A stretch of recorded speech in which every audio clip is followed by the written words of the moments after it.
Siruvapuri second week போக start பண்ணலாமா? ஹாய்ங்க, இன்றைக்கி நானும் என் ஃபியான்ஸும் சேர்ந்து சிறுவாபுரி முருகன் கோயிலுக்கு தான் வந்து போயிட்டுருக்கோம். இப்போ வந்து நாங்கள் ஹைவேஸில் போயிட்டுருக்கோம். இது எங்களுடைய செகண்ட் வீக்குங்க டெம்பிள் விசிட்டு. பார்த்திங்கன்னா இப்போ வந்து ஒரு ரெஃப்ரெஷ்மெண்ட்காக ஜூஷி அப்படின்ற ஒரு ஷாப்பில் நிப்பாட்டியிருக்கோம். 2 டீயும் பிஸ்கெட்டு சாப்பிட்டாச்சு. ஹாய்ங்க, இப்போ வந்து பார்த்திங்கன்னா இது முருகர் கோயிலோட தெரு தான். இப்போ இந்த ஸ்ட்ரீட்டில் வந்து பார்த்திங்கன்னா இது ஒன் வேங்க. பார்த்து பத்திரமா போகணுங்க, சேஃபாக. இங்கே வந்து காரு, பஸ், லாரி, ஆட்டோ எல்லாமே வந்து வருது. எல்லா ஃபெசிலிட்டிஸுமே இருக்குது. பட் பி சேஃபுங்க. இது சிங்கிள் வே. 2 பக்கமும் வயல்வெளி சூப்பராக இருக்குங்க, நேச்சுரலாக பீஸ்ஃபுல்லாக. இப்போ வந்து பார்த்திங்கன்னா கோவிலோடைய இந்த ஸ்ட்ரீட்டுக்கு வந்தாச்சுங்க. சூப்பராக கூட்டம் அதிகமாக இருக்குங்க. பாருங்கள், டெம்பிள் ரொம்ப அழகாக இருக்குது.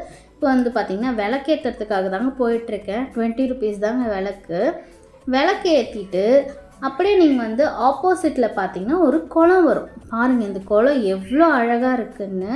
குளம்லாம் பார்த்துட்டு இதுக்கு நேரம் வந்து பார்த்திங்கன்னா நிறைய கடைகளும் இருக்குங்க. கடையில் நிறைய ஃபோட்டோஸு, ஸ்டிக்கர்ஸும் வந்து சேல் பண்ணுறாங்க. இங்கே வந்து 100 ருபீஸ் வந்து ஃப்ரீ தர்ஷன்.